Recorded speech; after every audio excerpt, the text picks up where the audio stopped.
l'Assemblée nationale à qui nous devons le malheur du Congo. Souvenez-vous de l'article 71 de la Constitution. À main levée, 334 députés ont décidé de la modification constitutionnelle de l'article 71, qui a modifié le nombre de tours, validant donc des élections à un tour. Vous avez 334 députés congolais de la mouvance présidentielle, de la majorité de Kabila. Mais ce sont eux à qui vous devez tous vos malheurs. Vous avez déjà entendu parler, il s'appelle Ostracisme. Et c'est avec une immense fierté et enthousiasme que je vais vous parler de mon ressenti suite à la lecture de l'œuvre de notre président Éric Moulalou, Ostracisme. Donc, pour commencer, nous allons éluder le concept de l'ADI. Donc l'ADI, ça veut dire A pour aliénation, D, désaliénation, et I, inaliénation. Et à plus forte raison des ostracons, c'est-à-dire exclus, bannis, faisant partie de la diaspora et du système global.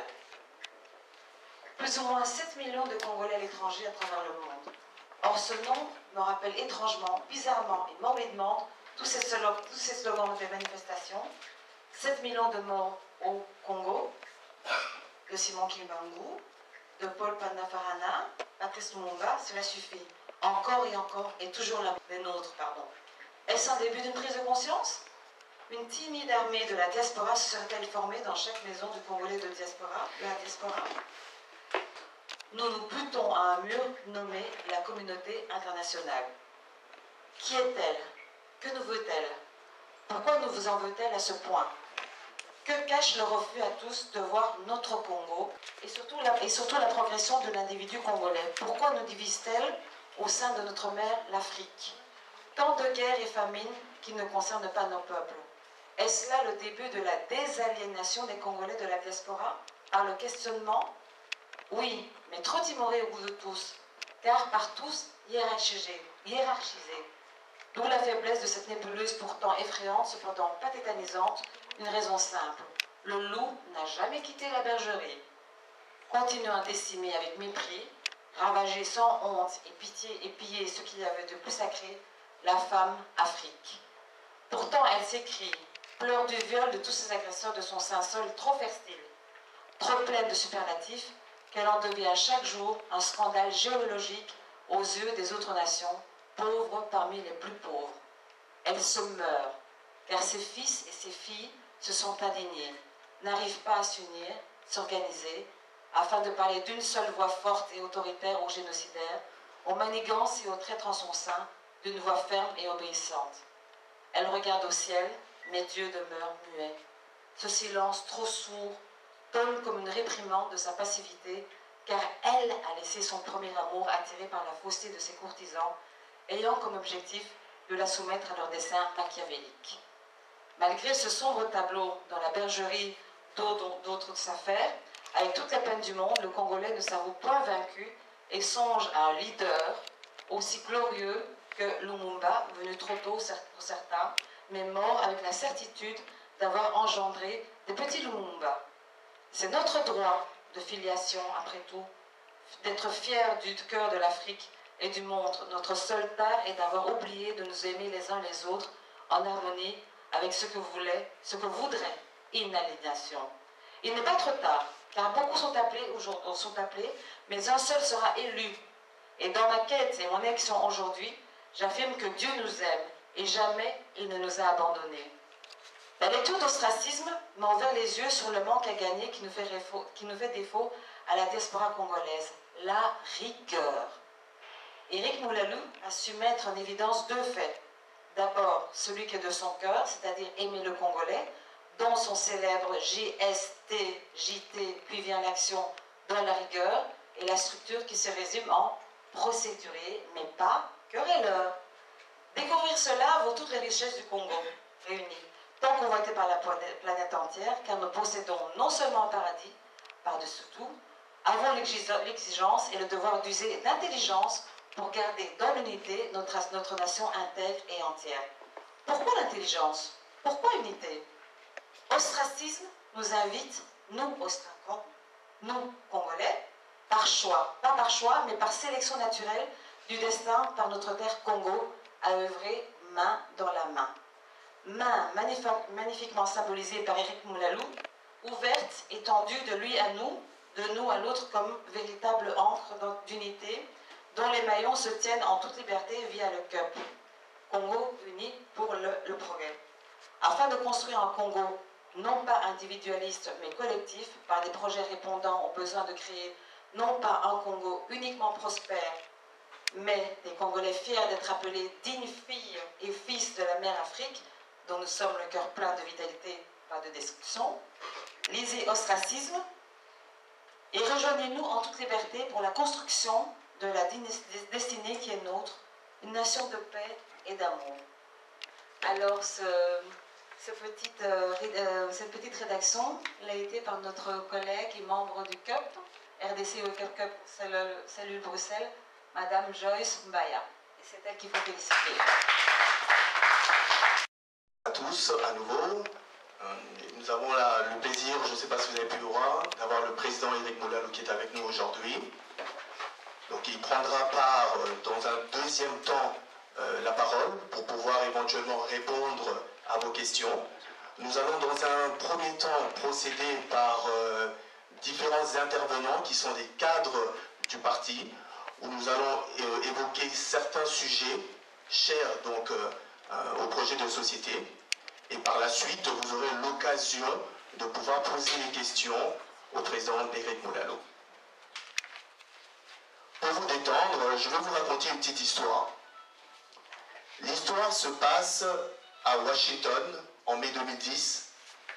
Madame Ngozi Okonjo-Iweala, qui était directrice générale de la très sérieuse Banque mondiale et ex-ministre des Finances et des Affaires étrangères du Nigeria, lance à ses anciens condisciples de Harvard cette devinette. Quelle est l'économie pesant plusieurs milliards de dollars qui a bénéficié d'une croissance plus rapide que celle du Brésil et de l'Inde entre 2000 et 2010 et qui devrait, selon les estimations du FMI, progresser plus vite que le Brésil entre 2010 et 2015. Nous avons sur le papier des chiffres, des certaines précisions que les gouvernements ou les organisations internationales nous communiquent en disant qu'au Congo, il y a une croissance, il y a une inflation qui est maîtrisée, il y a des réformes qui sont engagées, mais très concrètement, dans l'assiette du Congolais, on ne voit pas de changement. C'est la faiblesse même, pour revenir au Congo, de la structure de notre économie. Les performances enregistrées jusqu'ici concernent pour la plupart les secteurs miniers. Beaucoup de production, certes, mais peu d'emplois, d'un autre côté. Cet essor entraîne donc très peu de retombées, au final, sur le reste de l'économie congolaise.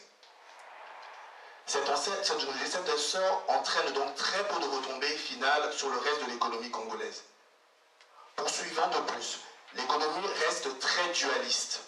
Ça veut dire quoi? On a d'un côté le secteur informel qui fait vivre toute la population, et d'un autre côté, on a le secteur minier qui est très intensif, comme je vous le disais tout à l'heure, en capitale, mais qui emploie très peu de monde. Entre ces deux secteurs, il n'existe presque pas d'industrie qui pourrait faire en sorte que cet essor minier ait des effets en amont ou en aval. C'est le tout rien. Nous avons intitulé notre projet de société Cendrillon. Nous l'avons intitulé entre guillemets Cendrillon parce qu'il va au pied et il épouse à merveille les besoins du Congolais. Notre projet de société met en avant un challenge qui passe nécessairement par un profond bouleversement des mœurs et des nomenclatures, ce qui implique à la suite d'une analyse sectorielle approfondie un processus manifestement long, intégrant des actions regroupées en 3 différentes étapes périodiques définissant les objectifs fondamentaux d'une nouvelle république invulnérable. Notre plan d'action imminent se déroule en 3 étapes, tout justement. Une fois aux responsabilités, nous, la première étape que nous ferions, ce sont des actions à très court terme. On a mis en place un plan d'action imminent où, du nord au sud, de l'ouest à l'est, nous répondions aux besoins. Dans un deuxième étape, nous ferions des actions à court terme et dans un troisième, des actions à moyen terme. Nous avons l'agriculture, l'élevage, la pêche, où nous voulons, dans ce domaine-là, encourager les initiatives privées, l'énergie et les mines, où dans le cadre de processus de revitation lancé en 2007, le CUP veillerait à ce que le Congo respecte ses engagements sur les contrats win-win, mais peserait de tout son poids pour renégocier des contrats jugés recusables. Et Dieu sait qui en a. Au niveau des finances publiques, le COP élabora un plan de développement sur 50 ans. Nous avons ensuite le domaine de l'industrie, de l'artisanat et du commerce, où nous voulons créer des zones franches pour encourager les investissements étrangers, créer des organismes financiers offrant des crédits aux petites et aux moyennes entreprises, promouvoir la formation et perfectionner nos artisans. Les autres domaines sont le transport, le poste et télécommunications, le tourisme, l'écologie, l'environnement et l'aménagement du territoire, qui est décuplé des campagnes anti-déforestation avec le Brésil et l'Indonésie. Nous voulons en fait capturer le carbone dans l'atmosphère de nos masses forestières par la phytosynthèse. Le CUP intégrerait donc les positions et les recommandations du COP 15 et celles du protocole de Kyoto, qui est concernant la réduction du gaz à effet de serre de moitié d'ici 2050. En conclusion, en somme, 2030, c'est dans 17 ans. Un enfant qui serait né, par exemple, aujourd'hui, n'aurait pas fini son école secondaire en 2030. Compte tenu des réformes à entreprendre et des investissements fondamentaux à prendre, il faut peut-être tabler sur un plan de développement réaliste, comme nous le préconisons au club, sur 50 ans, c'est-à-dire 2063 ou 2066, en partant des élections en 2016 pour placer le Congo sur l'orbite d'une croissance durable, responsable et partagée. Je vous remercie.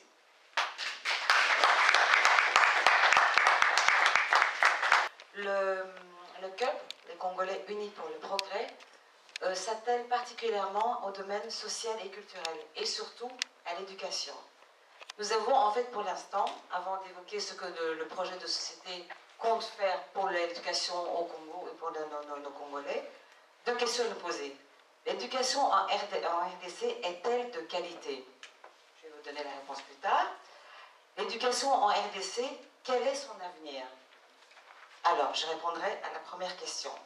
L'éducation en RDC est-elle de qualité? La question est d'actualité. La réponse est d'emblée négative. La qualité de l'enseignement en RDC est critiquée aussi bien par les acteurs de l'éducation que par la population en général. Chefs d'établissement du primaire et du secondaire, les enseignants de ce secteur, y compris les élèves, sont arrivés à une évidence. Tous sont d'avis que l'éducation de qualité passe par certains préalables. Payer décemment l'enseignant, le remettre régulièrement à niveau, équiper les écoles en matériel didactique et en manuel scolaire, supprimer la prise en charge des enseignements par les parents, qu'ils considèrent comme une pratique honteuse à reprendre par l'État et que l'État devrait plutôt reprendre en charge. Alors, il n'y a pas d'éducation de qualité en RDC pour le moment parce qu'il y a trop de laisser-aller. L'enseignant ressemble à un mendiant.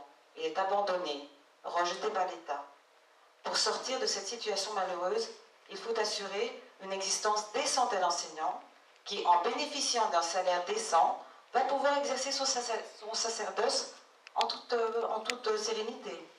Il faut également supprimer la prise en charge des enseignements par les parents, car faute de moyens de la plupart des parents d'élèves, les enfants sont régulièrement chassés de l'école et ne suivent pas régulièrement les cours.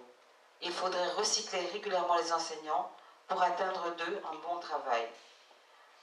Avec une éducation de qualité, le pays se développera. La mentalité des gens va changer, le nombre de chômeurs va diminuer, le pays va acquérir de bons cadres pour le diriger. Il y aura également des universités congolaises dont les diplômes seront enfin reconnus par les pays étrangers, parce que souvent refusés du fait de la pauvre qualité de notre éducation et de notre système d'enseignement. Alors, une éducation de qualité doit être tributaire des enseignants avec des qualifications scientifiques et méthodologiques. Et en définitive, le pays formera des hommes compétents, ayant le savoir-être et le savoir-faire. Ça, c'était pour la première partie de mon sujet. La deuxième partie de mon sujet, c'est l'éducation en RDC. Quel avenir? En fait, le programme en République démocratique du Congo a été hérité du programme belge et semble aujourd'hui ne pas avoir beaucoup évolué depuis que les Belges eux-mêmes l'avaient instauré du temps de la colonisation. Tout d'abord, il se fait en français et les notions qui le composent ne semblent pas toujours adaptées à la maison et en famille. Il constitue donc le plus gros apprentissage à l'école primaire. Or, tout l'enseignement se fait en français. Et la langue locale, le Swahili par exemple, au Nord Kivu, ne représente que quelques leçons parmi d'autres. Les enfants se retrouvent donc à étudier des notions très techniques et complexes dans une langue qui n'est pas la leur, dans un vocabulaire qu'ils ne connaissent pas, et dont parfois même leurs professeurs n'ont qu'une très vague idée. Il s'agit alors de répéter inlassablement à voix haute afin d'apprendre tout par cœur. Mais le comprennent-ils réellement ce qu'ils apprennent? N'est-ce pas un apprentissage illusoire? Et faire du français une langue apprise de manière séparée, tout en faisant bien sûr le lien avec le reste des notions apprises. Pourquoi se borner à tout enseigner en français, faisant ainsi des enfants du Congo, qui sont des citoyens de demain, de véritables robots répétiteurs à qui personne n'a appris à raisonner par eux-mêmes? En classe, bien souvent, trop peu de place est laissée à l'élève pour qu'il s'exprime. Poser une question, formuler une incompréhension ou une remarque. Tout cela n'est pas dans l'habitude des petits Congolais qui écoutent bien sagement ce que l'enseignement essaie de transmettre, malheureusement. De plus, le gouvernement n'accordant aucun soutien financier aux écoles, même publiques ou conventionnées, les écoles n'ayant pas les moyens de subvenir à leurs propres besoins pédagogiques, compléments de manuels, cartes murales, matériel de manipulation et démonstration, tout n'est plus que des mots abstraits. Les enfants apprennent par cœur des noms d'animaux dont ils n'ont parfois pas la moindre idée de ce à quoi ils peuvent ressembler. Ils apprennent par cœur les capitales et les superficies des pays africains qui sont incapables de situer et de placer eux-mêmes sur une carte ou sur une mapon, etc. Et les enseignants de l'école primaire ne sont pas aidés. Ils sont peu qualifiés, enseignants dès leur sortie de l'école secondaire après avoir suivi l'option pédagogique générale et eux-mêmes ont bénéficié du même enseignement que leurs élèves, malheureusement. Il paraît parfois que le professeur est obligé de lire le manuel aux élèves et de leur faire apprendre le résumé par cœur, car lui-même n'avait jamais vraiment compris la notion de ce qu'il enseignait. En outre, si le gouvernement ne met pas à jour les manuels scolaires, comment un enseignant qui n'a pas facilement accès à l'information, Internet par exemple, la télévision par exemple, quand il est dans un pays dans une région très reculée de la RDC, donc qui n'a pas facilement accès à l'information, peut-il lui-même corriger certaines données complètement dépassées? Aujourd'hui même, par exemple, la géographie en 6e année primaire est encore enseignée avec un livre datant de 1985 où on parle encore du Zaïre et de l'URSS et où les chiffres de population n'ont jamais changé. Mais dans l'apparente obscurité du tableau, de petites lumières brillent. Non, je ne veux pas parler des dons matériels scolaires de l'UNICEF, pas du tout.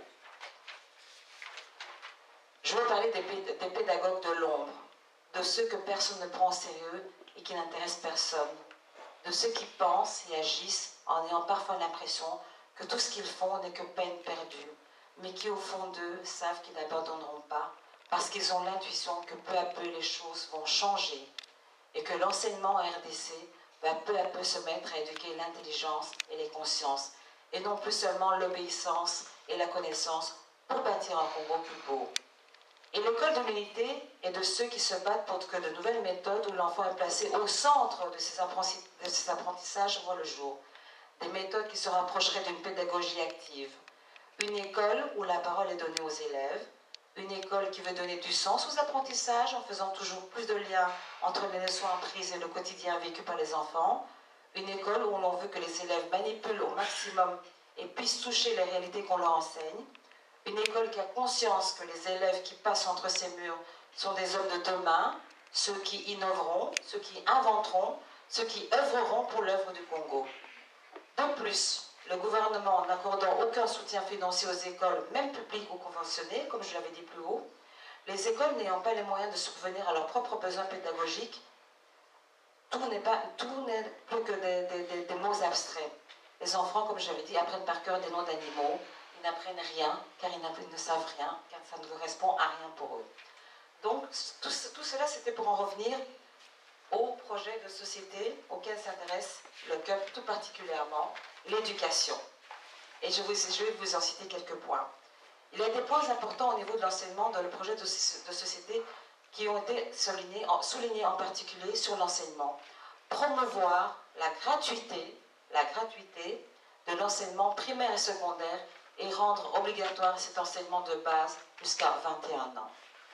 L'école pour tous, en soulignant que les enfants d'aujourd'hui, c'est l'avenir de demain.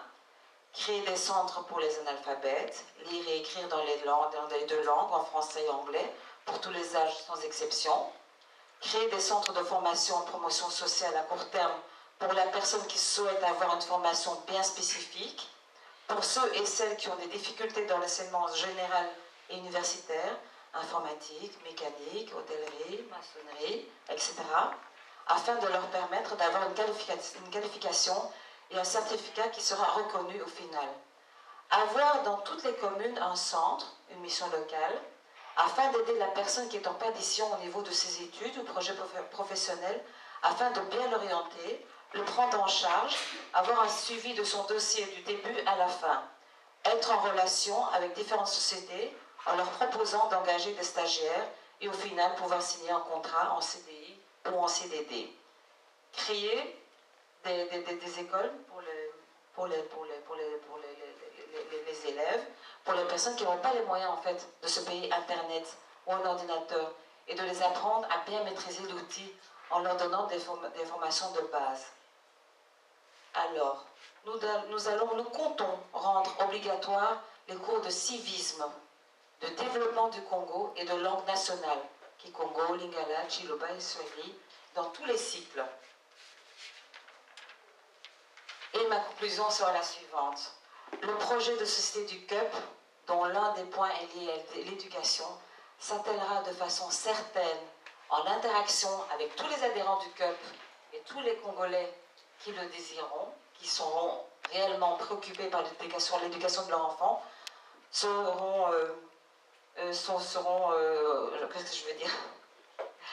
le seront par son président Éric Mulalou, dont la création d'une société meilleure grâce à la qualité de son éducation tient fortement à cœur.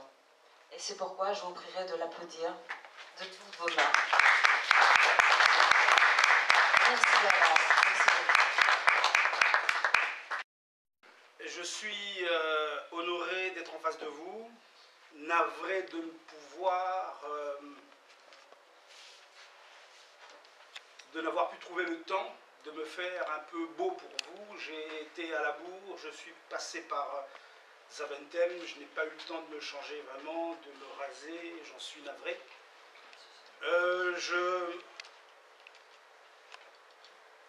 Je me présente à vous aujourd'hui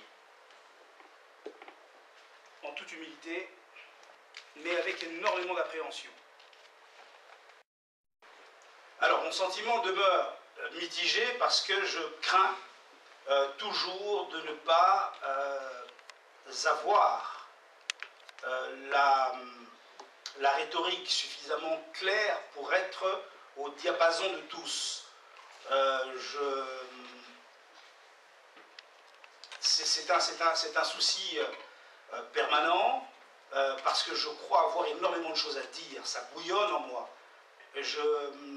Je vais emprunter Paulo Coelho, ce philosophe qui s'est illustré sur la scène internationale avec l'écriture de son ouvrage L'Alchimiste, dont vous avez certainement entendu parler. Il a écrit un livre qui s'appelle Le Zaïre, hein, mais dont l'orthographe n'est pas comme notre Zaïre. Et dans le Zaïre, Paulo Coelho dit ceci: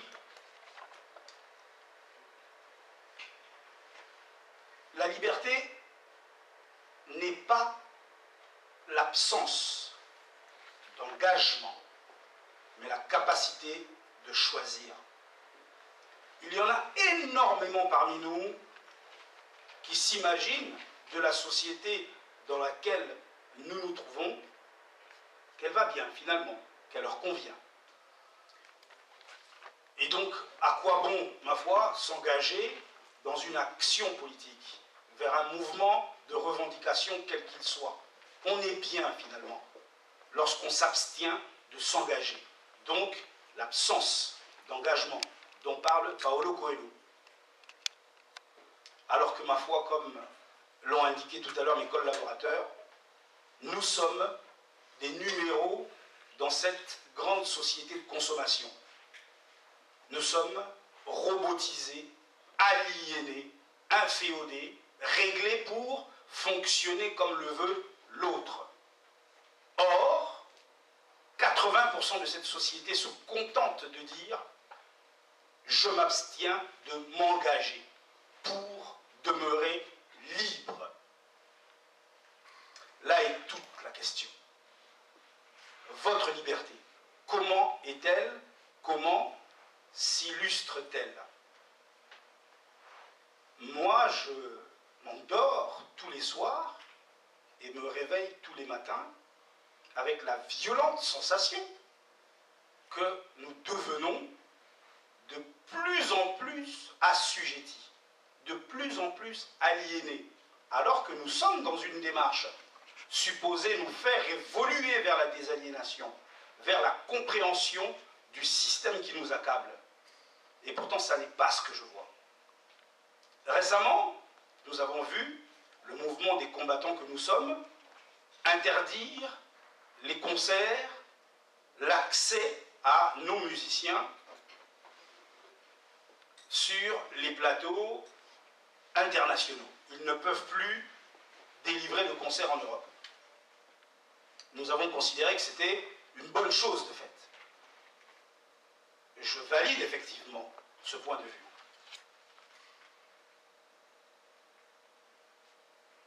Mais quelle est la stratégie réellement de laquelle procède cette action? En amont et en aval, quel est le résultat escompté, attendu? Qu'espérons-nous? Jusqu'où ça va continuer? J'ai la triste impression de constater que malheureusement nous nous trompons un peu trop souvent de diagnostic. Et vraiment, je vais placer le curseur précisément sur ce point-là. Les musiciens et les concerts. Pourquoi avoir interdit les concerts? Qui sont ces musiciens à qui on interdit d'exercer leur métier? Je considère, en mon humble avis, qu'il y a une grosse méprise. Nous nous perdons tous un peu trop dans nos contradictions. Car parmi ces musiciens, il y en a qui font la fierté de la République démocratique du Congo. Au CUP, notre parti politique congolais Unis pour le progrès, nous avions dit replacer la Congolaise et le Congolais au centre de la protection patrimoniale. Nous avons un patrimoine à protéger. La culture intègre ce patrimoine. Taper dessus, c'est bien. Mais sur une autre mesure, c'est taper aussi d'une certaine manière sur tout le reste. Car, lorsque vous regardez un projet de société généralement se subdivise en 3 volets. Le volet politique, économique, social, culturel. Vous en avez eu quelques éléments cet après-midi. Le nôtre vous propose 200 différents points sur lesquels nous pourrions discuter longuement. S'attaquer à la musique, c'est d'une certaine manière s'attaquer à une partie de ce corps, de ce tout. Or, c'est tout le corps qui est complètement malade. Et dans ce corps complètement malade, ne va-t-il pas falloir proposer un diagnostic qui tienne compte des spécificités de toutes les maladies et les soigner toutes une fois pour toutes, ou du moins de façon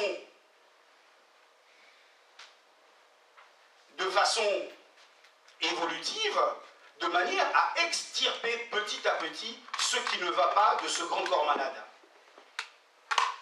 Lorsque je regarde le cas des musiciens, que vois-je? Je vois une somme de musiciens qui se sont engagés dans le culte de la personnalité, qui tous les jours applaudissent, chantent des chansons dithyrambiques à la gloire de nos oppresseurs. Nous les connaissons, ils sont identifiés. Ma foi, pourquoi perdre notre temps avec les autres? Avec ceux qui, au contraire, aujourd'hui, nous ont offert des gages de patriotisme. Il faut savoir, à un moment donné, faire la part des choses, éviter de se perdre dans nos contradictions, car c'est là le gros inhibiteur pour lequel nous-mêmes sommes une distraction pour notre combat. Où allons-nous? Que fait-on? Nous nous sommes tous évertués à nous perdre autour de cette histoire de concert. Vous le voyez partout. Les intellectuels, la société civile, je parle de la diaspora, tout le monde aujourd'hui en est à dire oui, concert, non concert, etc. Nous constatons qu'il y a un véritable problème de diagnostic. C'était le petit exemple, la petite illustration pour laquelle je veux attirer votre attention sur le diagnostic. Qu'est-ce qu'un diagnostic? Le diagnostic n'est autre qu'une analyse, une discussion qui mène à l'identification de l'origine d'un dysfonctionnement, d'une maladie. Avons-nous analysé correctement tous les paramètres? Savons-nous ce que nous faisons, ce que nous voulons? Ostracisme vous parle d'un comportement. Il y a aujourd'hui un défaut comportemental et donc une nécessité d'adaptation comportementale au calibre des défis, au gabarit des enjeux. Connaissons-nous nos défis? Savons-nous à quoi nous sommes confrontés? Connaissons-nous les enjeux en question, ceux pour lesquels tout le monde veut de la République démocratique du Congo, ceux pour lesquels tout le monde saute sur la République démocratique du Congo? Diagnostiquons correctement, sans quoi nous n'aurons aucune chance de trouver la formule proportionnelle à notre problème. Vous rentrez chez vous un soir, votre épouse, je vais m'excuser pour cet exemple qui est un exemple qui choque, mais qui réveille en même temps, votre épouse dans votre belle demeure est en train de se faire violer par X. Qu'est-ce que vous faites? Vous êtes confronté, selon moi, à 5 alternatives. La première, subjective, de manière sanguine, vous vous ruez dans votre demeure et vous cassez la baraque. Peu importe la taille de l'ennemi de l'adversaire, vous entrez et vous lui réglez son compte. Vous tentez du moins de le faire, à vos risques et périls. Et puis il y en a 4 autres qui tiennent d'un raisonnement, donc un peu plus objectif. Un peu plus objectif. Qu'est-ce que vous faites? 1. Deuxième point. Vous réfléchissez. Il est moins fort que vous. Donc vous pouvez rentrer chez vous. Lui arracher la mâchoire et récupérer votre dame et votre patrimoine. 3. Il est plus fort que vous. Que faites-vous? Vous entrez, vous tentez, vous vous faites cogner, on vous arrache votre femme. 4. Vous entrez avec un drapeau blanc, vous expliquez à l'autre que vous n'êtes pas venu vous battre, mais vous soumettre. Vous acceptez de lui laisser votre épouse et lui demander en échange de continuer à profiter du confort de votre demeure. Et lâchement, tous les jours, vous voyez effectivement votre femme aller dans les bras de celui-là. C'est exactement la situation que nous traversons aujourd'hui avec les nôtres là-bas. Ceux qui continuent à profiter des richesses de la République démocratique du Congo, des miettes que veulent bien leur concéder nos oppresseurs, nos envahisseurs, les imposteurs au pouvoir, et qui tous les jours sont témoins de ce drame, voire nos mères et nos filles se faire massacrer, se faire déshonorer. Et vous avez la cinquième et dernière alternative. Que faites-vous? Vous prenez la température, vous faites un excellent diagnostic et vous concevez qu'effectivement le danger est tel que vous avez l'obligation de faire marche arrière, aller réfléchir à une stratégie et revenir en force. Est-ce que nous avons pensé à cette cinquième alternative? Nous autres, au CUP, nous avons pensé à une démarche atypique. On a pensé à faire tout simplement ce qu'on appelle la stratégie marketing.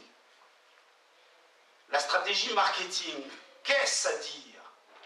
La stratégie marketing est une coordination d'actions en général qui vise à valider l'adéquation offre et demande.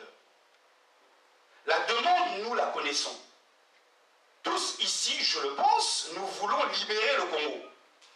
Nous demandons à libérer le Congo. Dès lors que la demande effectivement est identifiée, qu'en est-il de l'offre? Ciblons les offrants. Que proposent-ils? Nous avons les partisans du coup d'État, de la solution armée, nous avons les partisans des élections. Nous autres, au CUP, pensons très honnêtement qu'il nous est impossible, ni dans 1 an, ni dans 2 ans, ni dans 10 ans, de récupérer la République démocratique du Congo en passant par l'offre armée. Je crois que les partisans du coup d'État ont un très sérieux problème de diagnostic. Nous pouvons le constater. Est-ce que quelqu'un se souvient de la date du 23 octobre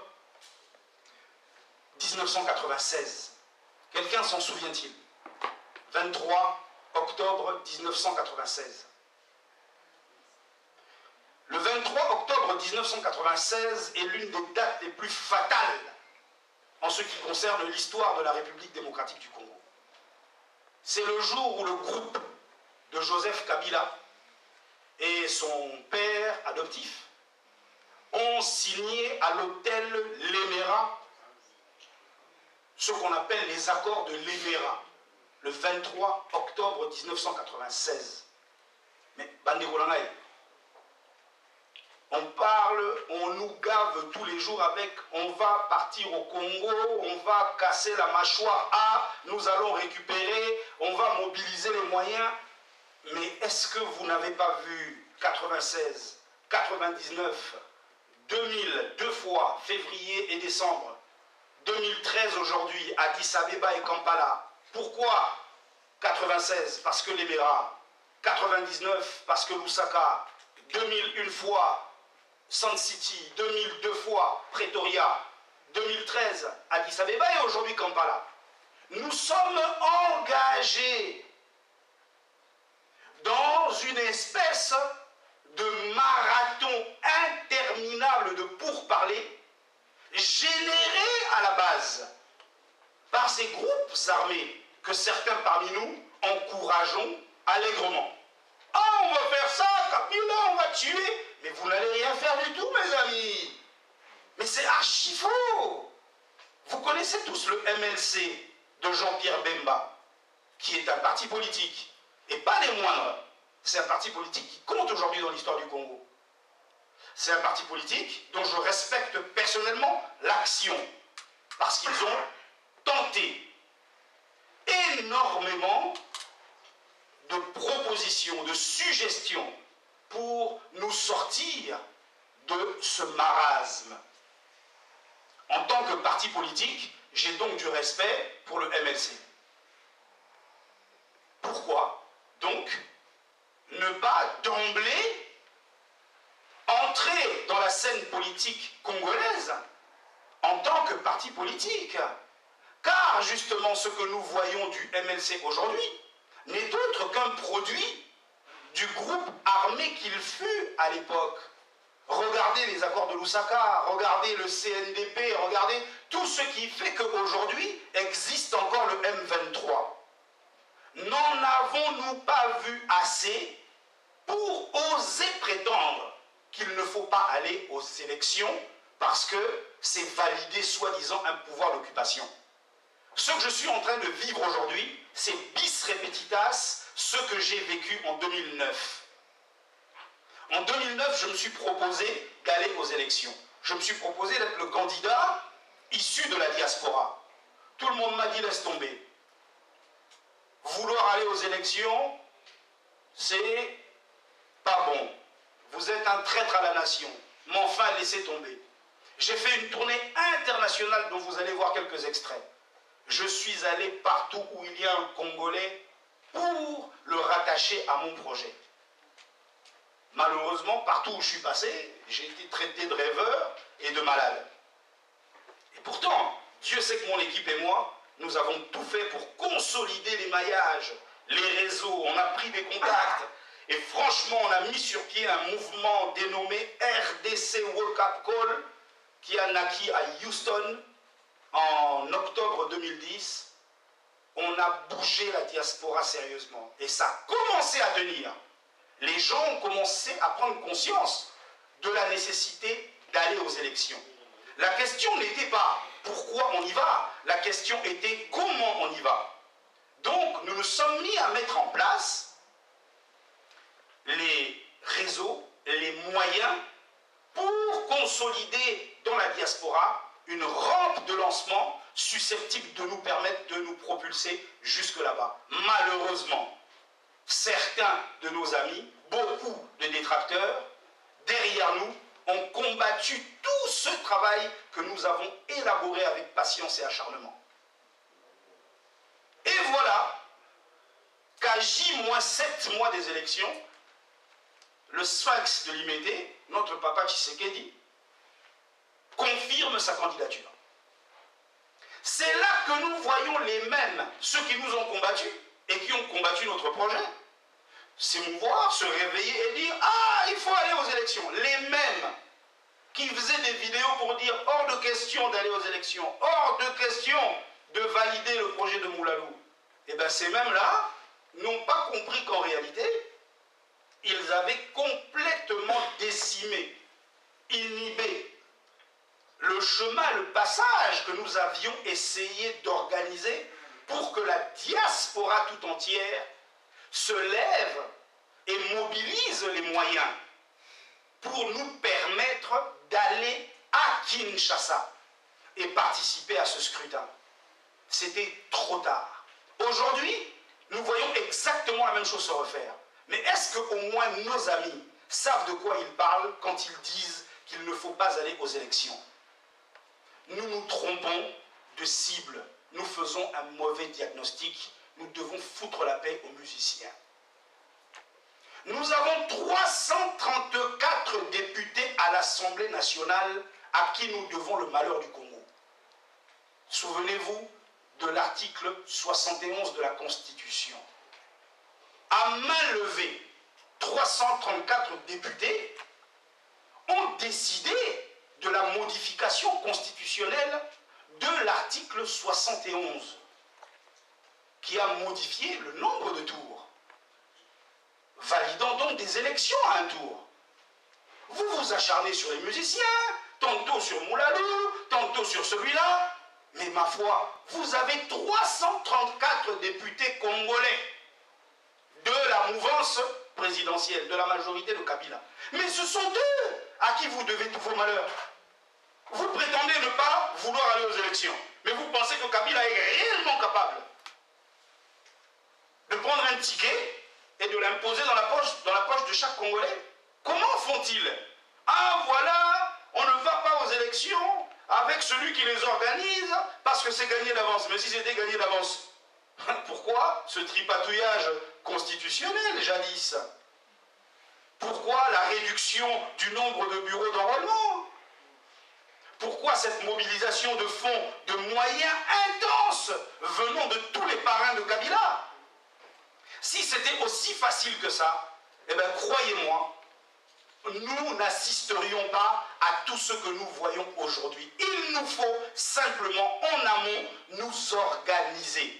D'où la stratégie marketing que je vous propose. Ceux qui n'ont pas encore lu ce livre, je les exhorte à le faire.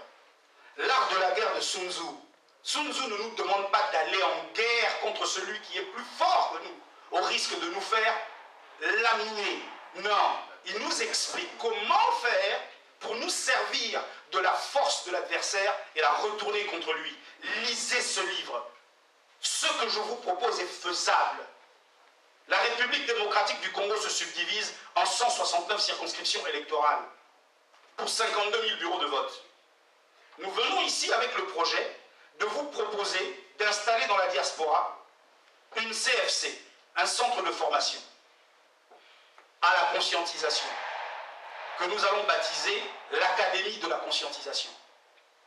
Nous allons mettre en place des leviers, notamment un e-learning, de manière à ce que nos enfants, de 7 à 77 ans, que tout le monde s'attelle à entendre, comprendre ce que veut dire conscientisation. Non seulement dans son sens étymologique, mais sémantique. Comprenez bien ce que cela veut dire pour que nous le fassions. La statistique est une technique qui consiste à collecter des données de manière à les retranscrire pour la meilleure compréhension de tous. La statistique. Je vais vous donner quelques chiffres de statistiques. Si vous regardez une vidéo YouTube de Kofi Olomide, que vous connaissez tous ici, intitulée Fouta Djallon. Fouta Djallon atteint 720 000 views. Loi de Kofi Olomide atteint 620 000 views.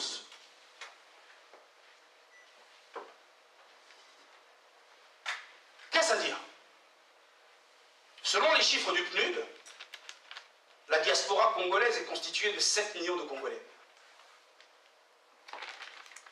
720 000 views de Fouta Djallon revient à dire deux choses. Non seulement qu'il existe un public, qu'il existe des consommateurs pour ce produit-là, qu'est YouTube, des consommateurs d'origine congolaise pour la plupart. Il n'y a pas que des Congolais qui regardent Kofi, mais pour la plupart.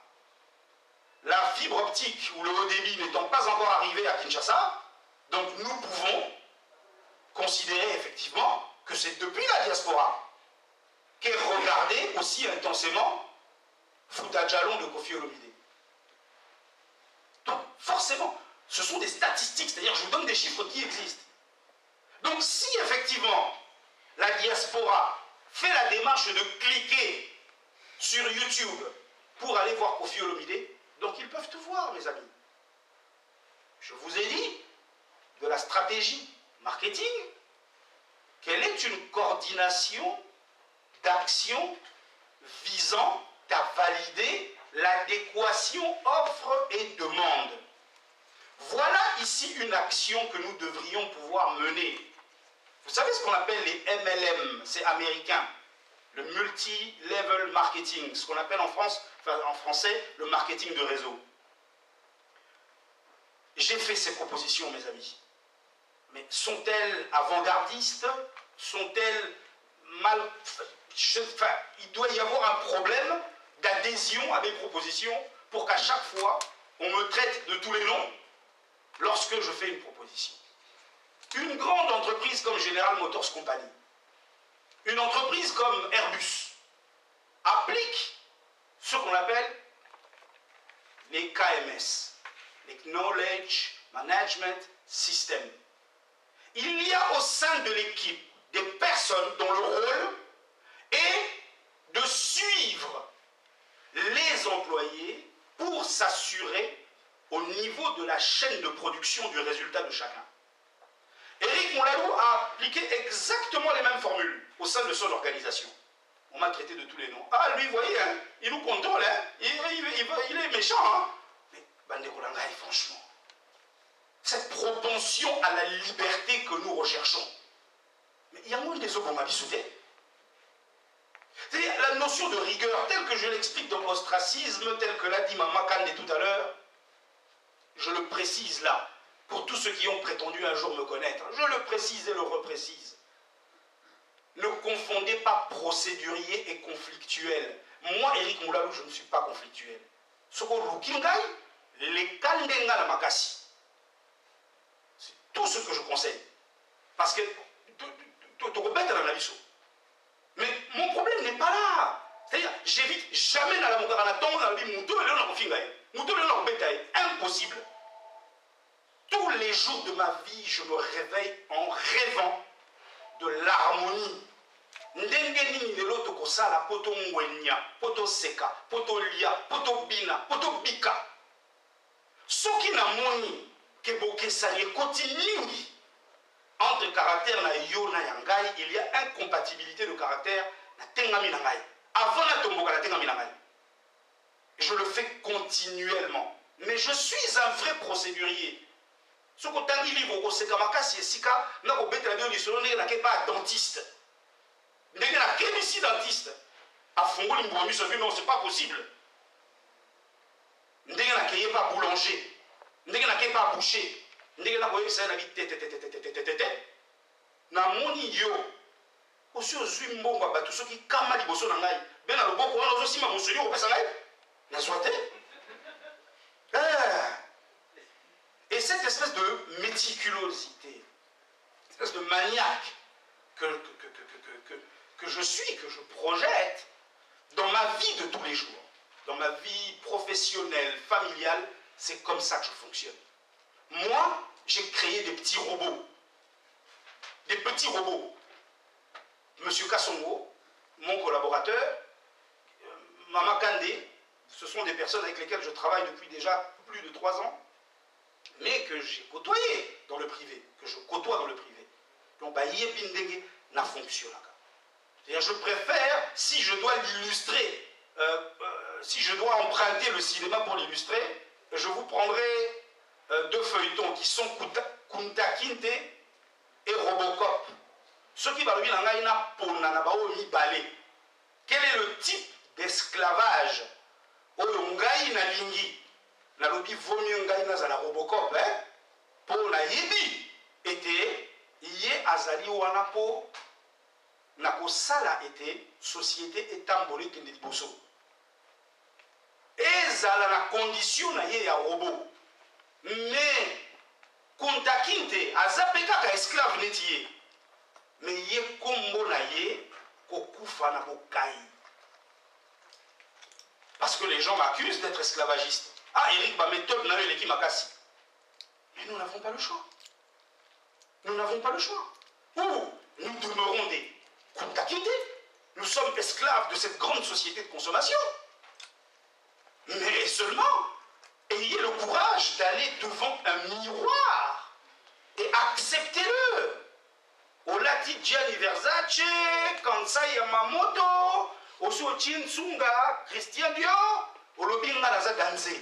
Mais non, Yoso Koti c'est la bango de Chocho au Sakanate, aux Amoumoulou Benza bien.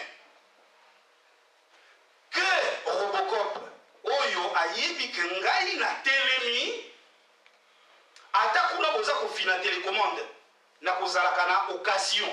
Attendez na kunkolo ngono nyonso o bokotisi na kati na ngai un jour na koka ko stopper bino moko. Donc bandeko na ngai, il est important que nous comprenions notion oyo wana ya organisation. Oyo nyonso tunga na zoloba na kati ya livre oyo awa watango Sunzu azobeta lisolo na kati ya l'art de la guerre, loin de me comparer à lui nazana nga pena nzinzi liboso a Sunzu.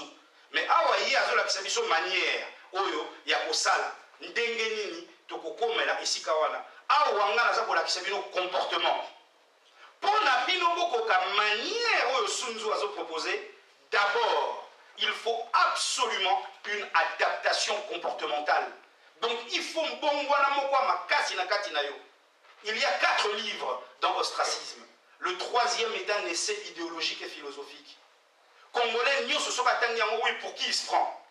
Mais finalement, ngai eza livre na komi ngai moko. Donc bolimbisa ngai obokuta mo ba faute orthographe na kati. Maman azali on a tindela ki brouillon, tant on a sisi ko koma on a bidi boaka na moi lisu, tant zoki na komi bien. Alors eza na moninga moko azali responsable na kati ya lycée moko Mindele. Na tindi les livres na bi mon cher. Na kati ya baninga na yo. Est-ce que prof moko français azate? Oko pese livre atanga, atala soki na komi bien. Avant la binisa yango parce que non seulement la komi onga moko mais za auto édition. Batonio so bali non, pour la deux éditer il faut kabolango 4 livres na bité. Na zo kende élection 2011, na lingi congolais yebangai. Congolais atanga mingi mingi te, abolinga te atanga 4 livres. Il faut ka kotia nyoso na kati ya moko. Les éditeurs ont refusé. Donc je me le suis coltiné tout seul. Mais est-ce que vous savez que Tilelo, professeur à français wana, a solisaka lisusu Guilin qui hérité, camarade yo to kolane na ma campagne on appelle ça qui livre, a kende na ko pesa ye. Tilelo a solisaka lisusu. Donc balingele, babo yangai, bino pe babo yangai. Na kati ya livre oyo, je n'ai rien fait d'autre que vous exhorter à une évolution comportementale. Comportement la biso est changé complètement. Et naza ko lakisa baninga na ngai na ko pesa proposition na ngai na imposer mon motote mais naza convaincu na potion o eza na kati yao naza convaincu que ceux qui biso nyonso tolobi to lata moto oyo aza na kati awa mondele moko te akosakana lisusu na Congolais mondele moko te akosakana lisusu tokokende na élection pe to neutraliser Kabila. Mais ndenge na zolo balabino, toza na problème na musicien te, toza na problème na ba député oyo ya biso, il existe chambre bicamérale ya mibale, toza na parlement, toza na sénat, oyo bato oyo Kabila azali ko utiliser pour na azala wana. Na manœuvre oyo eza kozela biso na 2016, kaka be bandeko na biso wana. C'est à eux que nous devons nous adresser. La diaspora doit faire un virage à 180 degrés. Aïe, banani interlocuteur na bokai na biso. Mais ce ne sont pas les musiciens. Quelle perte de temps. Tu récupérer les musiciens, on a comme mais en balo boye la biso. Parce que vecteur oyo à l'équipe on pour pousse liloba azate, pour pousse un message azate. Mais il est grand temps, nous sommes en 2013. Et ça en 2016, ceux qui s'organisent dans Dengue Longo Bani, tu peux pulvériser Kabila na Bani Ngalai. Ndenge Azawana, Bino Nyon surtout, Kabila dégage. Tu relaxes Bino dans les vidéos, mon gars, na mai 2000, et puis na Sepeli Mingi, et là, on a une conférence dans la Nyon sur Bali Boso, la Mouni Azalé à l'Otangaï. Na mai 2010, na sali vidéo, mon gars. Nazako benga ba série ba vidéo ba carton rouge. Na sali carton rouge moko na bidi. Carton rouge na communauté internationale. Carton rouge na peuple congolais, carton rouge na Joseph Kabila. Na baluki na caméra na bidi. Monsieur Kabila, vous qui aimez le jeu, vous qui jouez avec le peuple congolais, vous devriez savoir causer chaque mon ami. Lorsqu'il n'existe aucune solution pour soustraire le roi à l'échec, il y a échec et mat et la partie est perdue. Vous devez dégager, monsieur. Dégager Kabila wana mutaloba yango mutaliboso ngai. Kaka baba ba ko bele la ngole loba. Riki o beli boma. Omoni mona bala na katikati ya sala wana. Christian leki na ngai ya makila. Abenga ngai na 2010. Abi vio bandiki yol. Nabi pourquoi abi mais j'ai vu ta vidéo sur Kabila. Comment peux-tu prendre un tel risque? Ezala maman na problème ngai na petit na ngai. Pour na expliquer nabi non mais t'as pas compris. Ceux qui te télémédias ont été au baby. De 2010 à 2013, mon statut a évolué d'activiste apolitique. Et j'ai bien compris depuis que Kabila n'est qu'un bonsaï, ce petit arbre qui cache la forêt. Tu as besoin de Kabila T. Beaucoup de Minduki au Wapi, puisque Minduki a bango les américains. Non. Bazana Minduki au biso tozana moté tokosala ndengenini. Raison pour laquelle Ngai na ko proposer bino tokende na élection, tokende kotuna ba député oyo bazali ko salisa Kabila. Pona nini ndenge wana. Les instruments dont Kabila a besoin pour rester au pouvoir ezali nde bango nde baza ko pesa ye ba levier wana. Soki lobby bolongoli Kabila, boye bayango. Le 23 octobre 96, groupe ya l'Emera oyo ba signa qui accorde l'Emera. Soki De toutes les façons, en 2016, l'article 70 de la Constitution, mon cher ami, interdit à Kabila de se représenter. Donc il ne se représentera pas. S'il vous plaît. S'il vous plaît. En 2016, Kabila ne se représentera pas. S'il vous plaît. S'il vous plaît. En 2016, Kabila ne se représentera pas. S'il vous plaît, j'y arrive. Et vous aurez le temps de vous expliquer. Vous aurez le temps de vous expliquer. Vous aurez le temps de vous expliquer. Bon. Donc, en 2016, Kabila ne se représentera pas. Mais, ce qu'il y a que se représenter, la stratégie est déjà mise en place. Pour la carte, il y a groupe, il y a les Merawana. Moko na bango à se présenter dans la place. Ça la vie surtout à passe ndenge Poutine à Salaki, na Medvedev, na Russie. Koki la bango ça tranquillement. Disposition, il y a article 220 de la Constitution de Bisso, et ça pour renforcer au 70 wana. Donc à Koki qu'on se représentait, sinon t'es eza impaka. Ngala yedi sibino RDC ezali qu'on se subdivise dans 169 circonscriptions électorales. Bandeko ngai, soki lelo na kati ya diaspora, moto surtout à consommer YouTube na biso. To pesi message wa malonga. To tient en place un réseau de distribution, il y a malonga. Donc tout ça a la chance, il y a pour atteindre 700 000 personnes, soit 10% il y a diaspora. Ceux qui rêvent les alliés utopie, pourquoi ne pas rêver ne serait-ce qu'à 1%? Et ça 70 000. Ce qu'on a dit YouTube, Eric Moulalou, ma vidéo la plus regardée n'atteint même pas 7000 views. Donc je ne suis même pas à 0,1%. Mais ceux qui doivent atteindre 1%, ils ont 70 000. Ceux qui doivent générer activité moko, autour de biso, pour organiser prise d'assaut, na Congo, il y a 169 circonscriptions électorales. Tomeni Académie na biso à conscientisation dans chaque circonscription électorale. Nous partons avec l'initiative de former 310 animateurs par circonscription électorale. Ce qu'on multiplier 310 fois 169 et ça dit 52 000. Nombre à bureau de vote. De prendre d'assaut à bureau de vote, nous surtout, RDC est à 2 345 000 km², et c'est tellement vaste. Mais tout ça, la possibilité, il y a aucun territoire. Non. Toye exactement cible Nabiso Eza Nini. Objectif Nabiso Eza Nini. Toponi, Tobani, Kopona d'abord, la métropole d'affluence. Na minute on est sur la Awa. Déjà, Toza na bateau, au bazar na terrain. Au bazar conscientiser bateau. Tata besoin moi monsieur Omombo a télé wana boy. Auti na RDC kuna. Ceux qui botali la compte na Facebook pour qu'on a ba photo kili. Azana ba classe azotangi sabatwa. Donc, il est important que vous compreniez Bande Konangai qu'il y a ici une faisabilité à prendre en compte. C'est faisable. Ce projet, nous pouvons le réaliser. Mais c'est une question de volonté. Il faut volonté, ma casse. Mais Mindou Kiyango, est-ce que tout ça est diagnostic? Tu l'obé bien que tout ça a besoin il y a adéquation, pour ça l'adéquation entre offre et la demande. Est-ce que tous 8 ans, il y a aucun et si il y a des demandeurs, tous les demandeurs ont besoin de libération au Congo.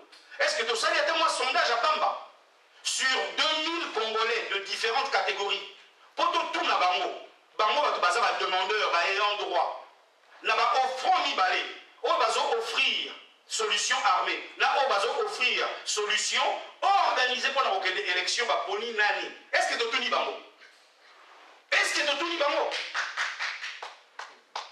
Vous comprenez? Donc, la minute où les ayants droit, personne ne s'est déplacé pour aller entendre ces gens. On entend par contre des gens vociférer pour dire oui, la solution armée. Mais la solution armée sur base de quelle stratégie? Montrez-moi la stratégie gagnante. Allez-y, prenez la parole. Vous avez tous ici tapé sur le traité de Nice. Traité de Nice, pas bon, pas bon, pas bon. Moi, personnellement, non. Moi, le traité de Nice me plaisait bien. Mon seul problème avec le traité de Nice, c'est que le secrétaire général de mon organisation, RDC Wokapkol, est allé mouiller dans le traité de Nice alors qu'il savait que j'avais déjà dit non. Parce que tant qu'on m'a proposé qu'il il était avec moi quand j'ai dit non. Il était avec moi à Montréal quand on a dit non. Donc je n'ai pas compris comment il s'est retrouvé dedans.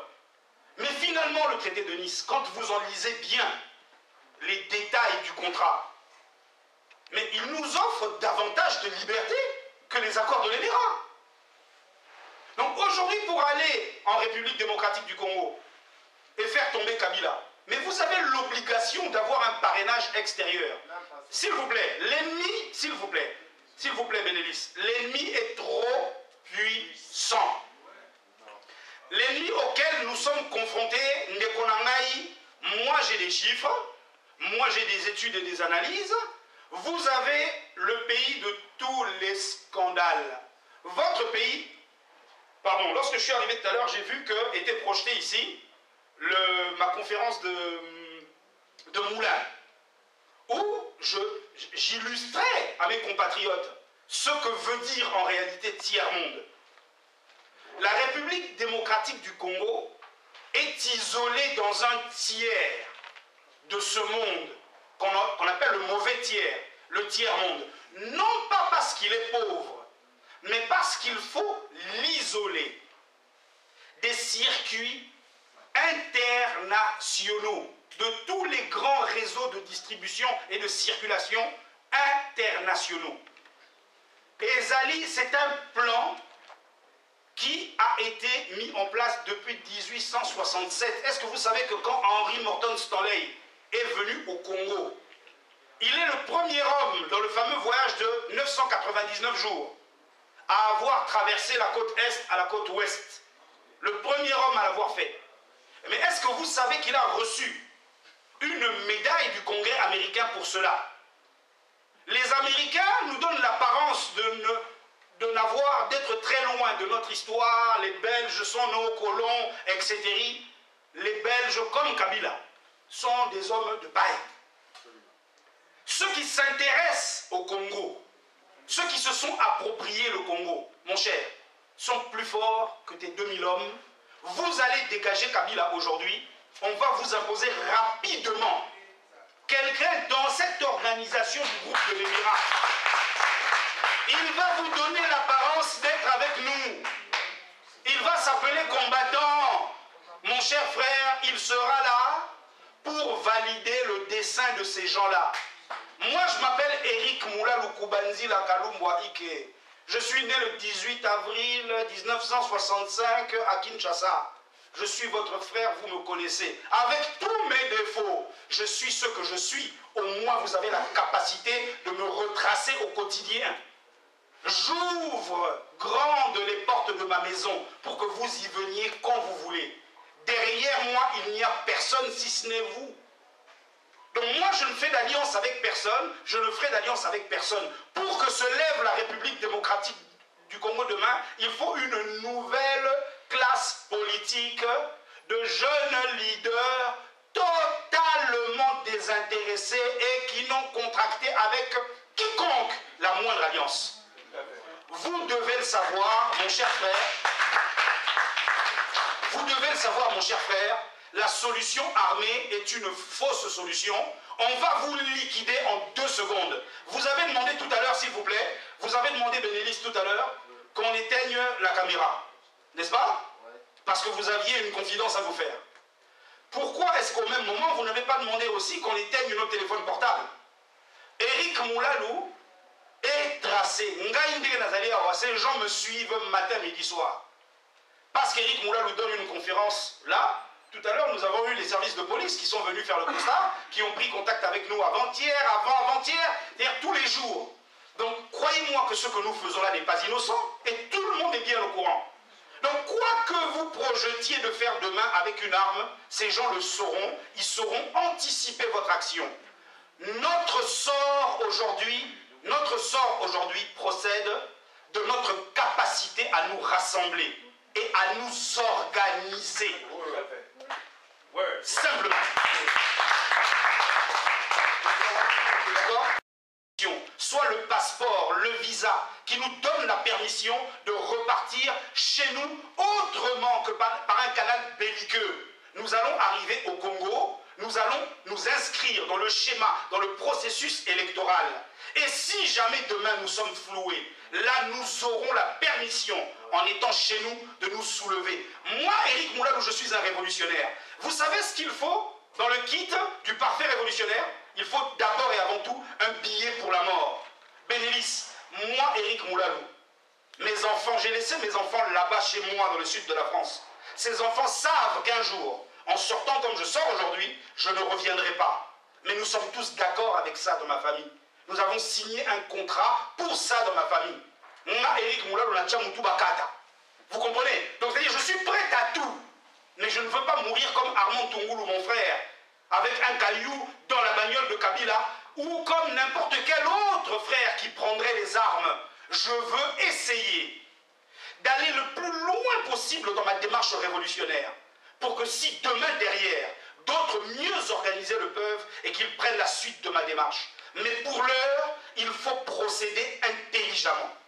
Moi, je suis contre, je me révolte, je me soulève contre l'idée de prendre des armes, et c'est surtout les répercussions.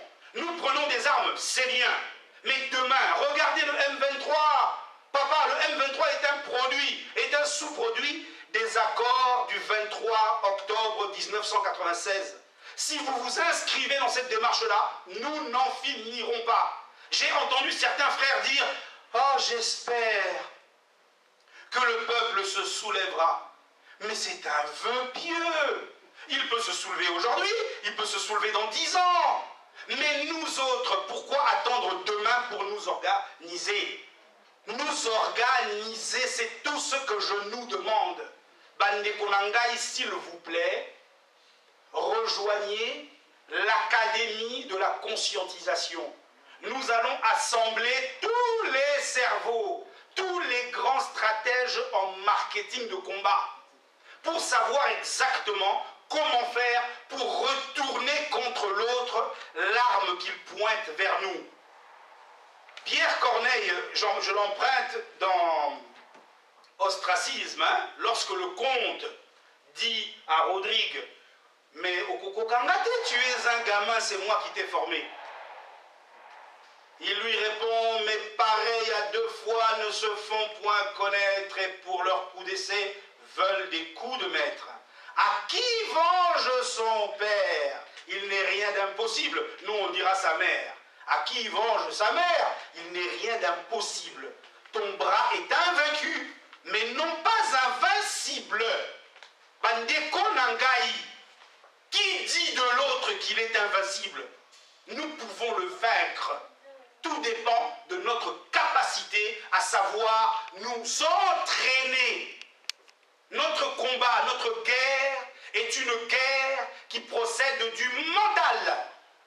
Nous ne pouvons pas nous permettre d'emprunter la solution Ben Laden. Est-ce que vous savez, en parlant de lui, entre parenthèses, ce garçon-là était dans la même démarche que la nôtre. Il était dans une revendication politique.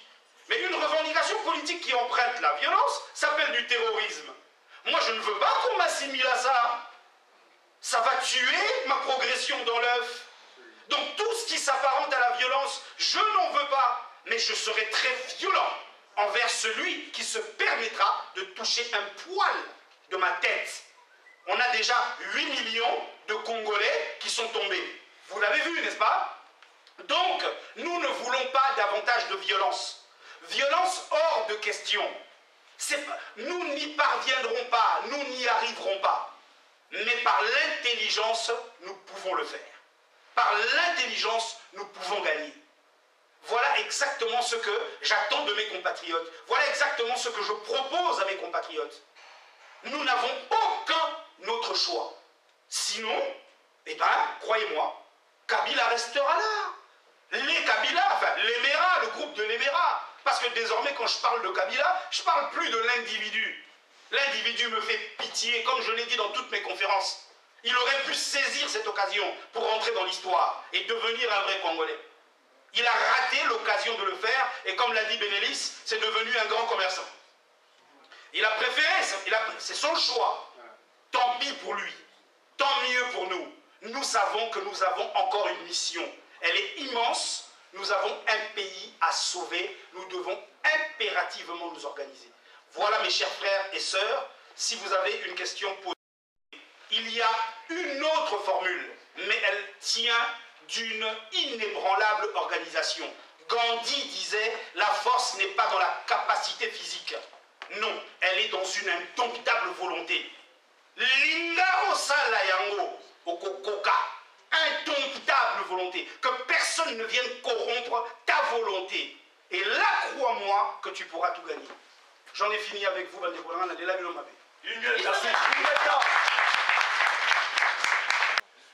Bon, Cheikh Fouta du journal en ligne, Info en ligne des Congolais de Belgique, avec comme lien cheikhfoutanews.net. D'abord, il faut féliciter et applaudir M.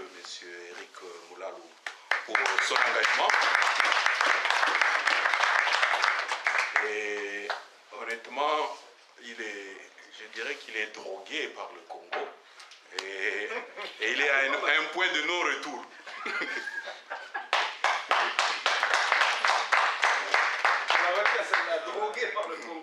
Et beaucoup de ce qu'il dit est vrai, plus que vrai. Et donc j'ai fait d'abord un petit commentaire et puis je poserai une petite question en tant que journaliste. Et il est effectivement impérieux qu'on s'organise. Et il n'y a même pas de commentaire là-dessus. C'est de un. De deux.